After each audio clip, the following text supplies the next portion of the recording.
अस्सलामु अलैकुम वरहमतुल्लाहि वबरकातुहू। मैं हूं आपका मेज़बान फ़ज़ल रहमान रहमानी। आज 2 जुलाई है। आज की बुलेटिन शुरू करने से कबल आपके लिए ज़रूरी इत्तला ये है कि आज से 15 दिनों तक दूरबीन आपकी खिदमत में 8 बजे सुबह पहुंचेगी। उम्मीद करता हूं कि आप इसी तरह दूरबीन को पसंद करते रहेंगे। पेश है दूरबीन की ताज़ा तरीन पेशकश। आज दूरबीन के अहम मौज़ूआत हैं: भारतीय रियासत महाराष्ट्र के करीब एक्सप्रेस वे पर एक बस में आग लगने से कम से कम 25 अफराद हलाक और दीगर 8 जख्मी हो गए। मरने वालों में 3 बच्चे भी शामिल हैं।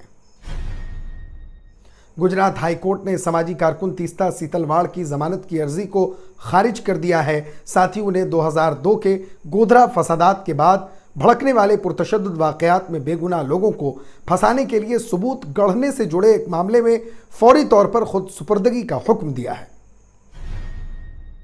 ब्रिजभूषण शरण सिंह के खिलाफ जिनसी इस्तेसाल के मामले में दायर चार्जशीट पर गुज़िश्ता रोज़ अदालत में समाअत हुई। अदालत ने कहा कि चार्जशीट 1500 सफ़ात पर मुश्तमिल है, इसलिए इसे पढ़ने में वक्त लग रहा है। पार्लियामान का मानसून इजलास 20 जुलाई से शुरू होगा और 11 अगस्त तक चलेगा। मानसून सेशन 23 दिन तक चलेगा और उसकी 17 नशिस्तें होंगी। इस बार मानसून सेशन में काफ़ी हंगामा देखने को मिल सकता है।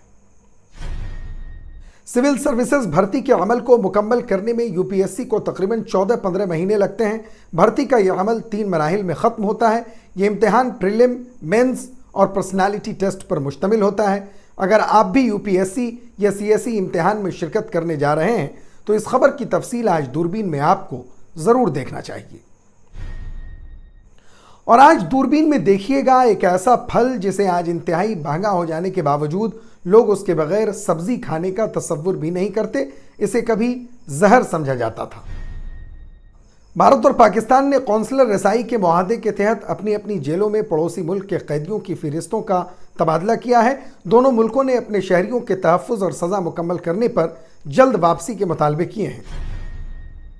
केनिया में पेश आने वाले एक ट्रैफिक हादसे के नतीजे में कम से कम 48 अफराद हलाक हो गए हैं। मकामी पुलिस के मुताबिक इस वाक़े में 30 दीगर अफराद ज़ख्मी भी हुए हैं, जिन्हें करीबी अस्पताल मुंतकिल कर दिया गया है।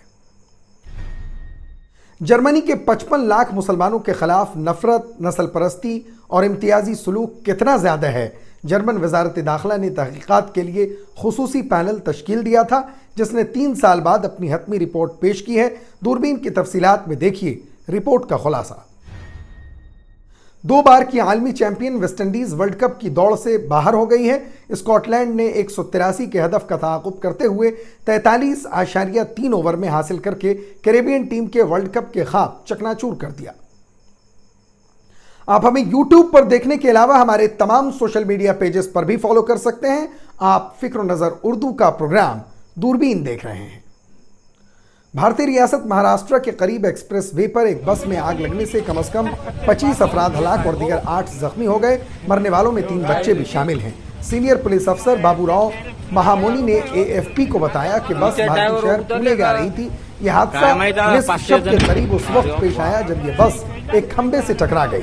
इस हादसे के नतीजे में बस के डीजल टैंक में आग भड़क उठी। मकामी पुलिस के मुताबिक इस बस में तकरीबन 35 लोग सवार थे, जिनमें से 25 अफराद के झुलसने के बाइस मौत हो गई है और दीगर 8 मुसाफिर जख्मी हैं। बस ड्राइवर समेत तमाम जख्मियों को रियासत महाराष्ट्र के एक अस्पताल में मुंतकिल किया गया है। पुलिस ने हादसे की तहकीकात शुरू कर दी है। मकामी मीडिया ने पुलिस सुपरिटेंडेंट का बयान जारी करते हुए कहा कि इस वक्त तरजीह लाशों की शनाख्त और उन्हें उनके लवाहिकीन के हवाले करना है। खबर रसा इदारों की जानिब से जाए हादसे की तस्वीर भी जारी की गई है। वज़ीर आज़म नरेंद्र मोदी ने ट्विटर पर अपना बयान जारी करते हुए कहा कि उनकी हमदर्दियां और दुआएं हलाक होने वाले अफराद के लवाहिकीन के साथ हैं। वो ज़ख्मियों की जल्द सेहतयाबी के लिए दुआगो हैं। रियासत महाराष्ट्र के वज़ीर आला एकनाथ शिंदे ने कहा कि उन्हें इस हादसे पर शदीद अफसोस है और साथ ही उन्होंने हलाक होने वालों के फ़ी ख़ानदान को 5 लाख रुपए देने का वादा भी किया। भारत में ऐसे वाक़यात में इजाफा देखने में आ रहा है। 2021 में जारी वर्ल्ड बैंक की एक रिपोर्ट के मुताबिक दुनिया की गाड़ियों का सिर्फ 1% भारत में मौजूद होने के बावजूद वहां सड़कों पर होने वाली अमवात कुल अमवात का 11% बनती हैं। इसी रिपोर्ट में भारत में सालाना 1,50,000 अमवात कार हादसात के बायस होने का तखमीना भी लगाया गया है। इस रिपोर्ट में मजीद कहा गया है कि भारत में सड़कों पर होने वाले हादसों के बायस मुल्क की मईशत को शदीद नुकसान पहुंच रहा है। भारत में हर साल रोड हादसा के सबब तकरीबन $75 बिलियन का नुकसान होता है। रवां साल मई में भी एक बस उलटने से कम से कम 21 अफराद हलाक हुए थे और गुज़िश्ता बरस बारातियों से भरी एक बस खाई में गिर जाने के बायस तकरीबन 31 अफराद हलाक हो गए थे। गुजरात हाईकोर्ट ने सामाजिक कारकुन तीस्ता सीतलवाड़ की जमानत की अर्जी को खारिज कर दिया है। खबर रसा एजेंसी पीटीआई के मुताबिक जस्टिस निर्जर देसाई की बेंच ने सीतलवाड़ की जमानत की दरखास्त मुस्तरद करते हुए उन्हें फौरी तौर पर खुद सुपुर्दगी की हिदायत दी है। तीस्ता सीतलवाड़ को गुजरात हाईकोर्ट से राहत नहीं मिली है। हाईकोर्ट ने सीतलवाड़ की बाकायदा जमानत की अर्जी को खारिज कर दिया है। उन्हें 2002 के बाद गोधरा फसादात के केसों में बेकसूर लोगों को फंसाने के लिए सबूत के मुबैना मनगढ़ंत शवाहिद जमा करने से मुतल्लिक मामले में फौरी तौर पर खुद सुपुर्दगी की हिदायत की। आपको याद दिला दूं कि तीस्ता सीतलवाड़ उबूरी जमानत मिलने के बाद जेल से बाहर हैं। अदालत ने अपने हुक्म में कहा कि चूंकि दरखास्त गुजार सुप्रीम कोर्ट की जानिब से दी गई उबूरी जमानत पर बाहर है, इसलिए उसे फौरी तौर पर हथियार डालने की हिदायत दी जाती है। सीतलवाड़ और शरीक मुलजिम और साबिक director general of police RB Shri Kumar को गुजरात पुलिस ने गुज़िश्ता साल 25 जून को हिरासत में लिया था और अदालत ने उनकी पुलिस रिमांड खत्म होने के बाद 2 जुलाई को अदालती तहवील में भेज दिया था। सुप्रीम कोर्ट से राहत मिलने के बाद वो सितंबर 2022 में जेल से बाहर आई थी। अहमदाबाद क्राइम ब्रांच ने सीतलवाड़ श्री कुमार और जेल में बंद साबिक आईपीएस अफसर संजीव भट्ट के खिलाफ पहली एफआईआर दर्ज की। इसके एक दिन बाद सुप्रीम कोर्ट ने 2002 के गोधरा फसादात के मामले में गुजरात के उस वक्त के वजीर आला नरेंद्र मोदी और दीगर को खुसूसी तहकीकाती टीम की तरफ से दी गई क्लीन चिट को चैलेंज करने वाली एक दरखास्त को खारिज कर दिया। सीतलवाड़ श्री कुमार और भट्ट पर सबूत गढ़कर कानून के अमल का गलत इस्तेमाल करने और बेगुनाह लोगों को मौत की सजा में फंसाने की साजिश करने का भी इल्जाम है। ब्रिजभूषण शरण सिंह के खिलाफ जिनसी तौर पर हरासा करने के मामले में गुज़िश्ता रोज राउज एवेन्यू कोर्ट में समाअत हुई। खवातीन पहलवानों की तरफ से स्पेशल एमपी एमएलए कोर्ट के जज हरजीत सिंह जसपाल की अदालत में यह समाअत हुई। 15 जून को दिल्ली पुलिस ने ब्रिजभूषण शरण सिंह के खिलाफ दायर तकरीबन 1000 सफ़ात पर मुश्तमिल चार्जशीट में आईपीसी के दफ़ा 354, 354A, 354D का इस्तेमाल किया था। आईपीसी के दफ़ा 354 में ज़्यादा से ज़्यादा 5 साल की सज़ा का इंतज़ाम है और ये गैर ज़मानती दफ़ा है। आईपीसी की दफ़ा 354A में ज़्यादा से ज़्यादा 1 साल की सज़ा है और ये एक काबिल ज़मानत दफ़ा है। आईपीसी की दफ़ा 354D में ज़्यादा से ज़्यादा 5 वर्ष की सज़ा का इंतज़ाम है, जबकि यह दफ़ा एक काबिल ज़मानत सेक्शन है। पिछली समाअत के दौरान 6 बालिग खवातीन पहलवानों के वकील ने इस मामले में तहकीकात की निगरानी का मुतालबा करते हुए दरखास्त वापस ले ली थी। उन्होंने कहा कि चार्जशीट दाखिल होने के बाद अब इस अर्जी का कोई जवाब नहीं है।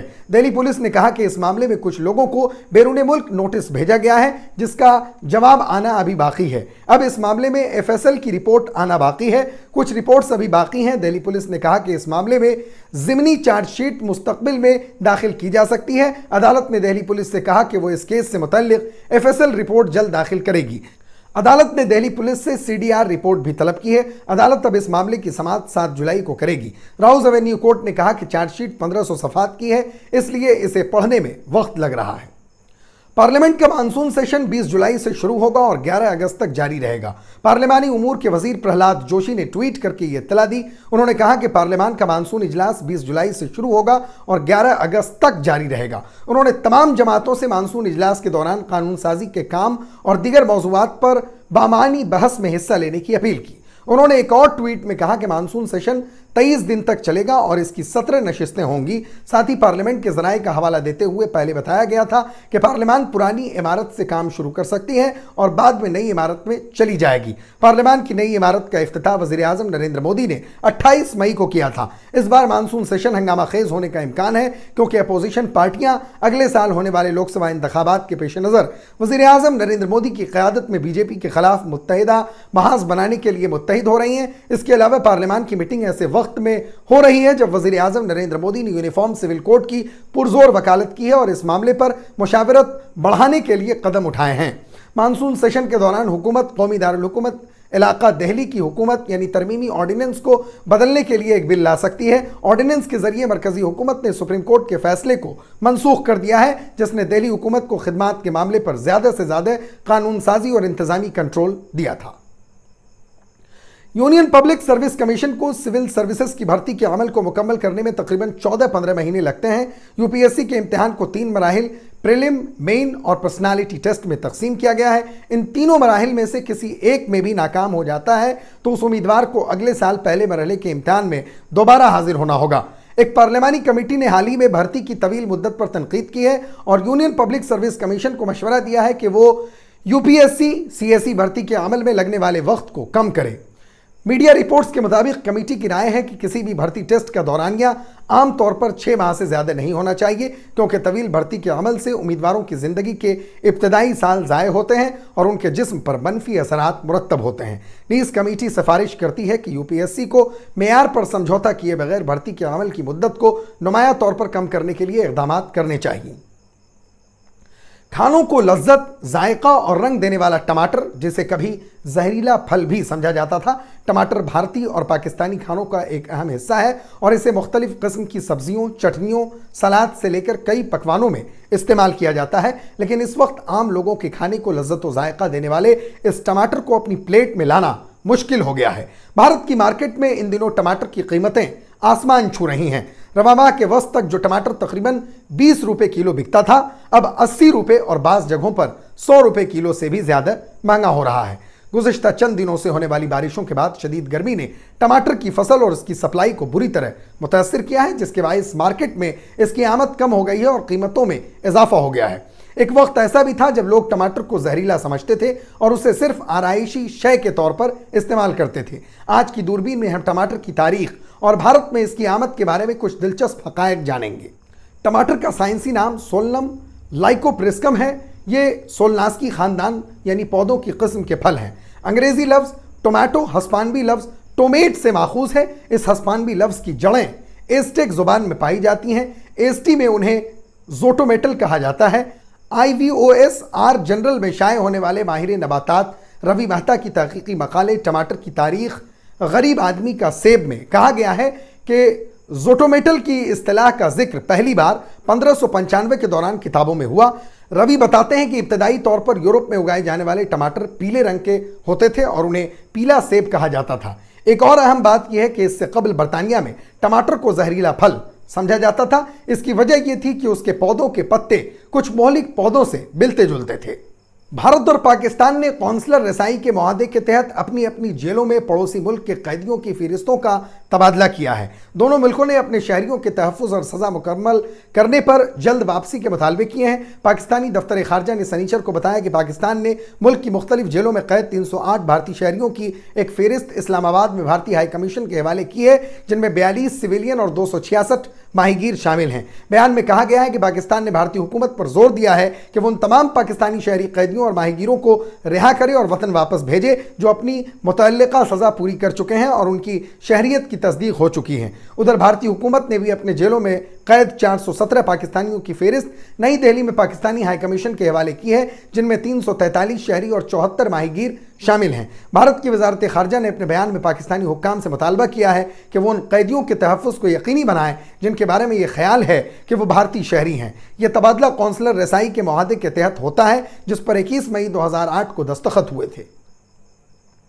केनिया हुक्काम की जानिब से जारी होने वाली वीडियो में केरेचो और नाकोरो शहरों के दरमियान जाए हादसा पर एक बड़े ट्रक और कई छोटी वैगनों का मलबा देखा जा सकता है। केनिया के रेड क्रॉस के मुताबिक शदीद बारिश के बायस इमदादी कामों में रुकावटों का सामना है। इस हादसे के नतीजे में हलाकतें बढ़ने का खदशा जाहिर किया जा रहा है। एक मकामी अखबार द स्टैंडर्ड के मुताबिक जाए हादसा पर मलबे से 2 मजीद लाशें बरामद हुई हैं। अगर इस बात की तस्दीक हो जाती है तो मरने वालों की तादाद 51 हो जाएगी। ऐनी शाहिदीन के मुताबिक हादसा अचानक पेश आया और लोगों को फरार होने का मौका नहीं मिला। उनका कहना था कि वहां यकदम भगदड़ मच गई और हर सू चीखो पुकार की आवाज़ें आ रही थी।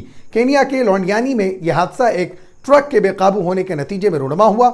यह ट्रक एक मसरूफ शाहराह पर कई गाड़ियों और पैदल चलने वालों को रौंदता चला गया। पुलिस के मुताबिक ये माजी करीब में मुल्क में होने वाले ट्रैफिक हादसात में सबसे बदतरीन वाकयात में से एक है। केनिया की national transport and safety authority के मुताबिक गुज़िश्ता साल सड़क हादसात में कम से कम 4690 अफराद हलाक हुए।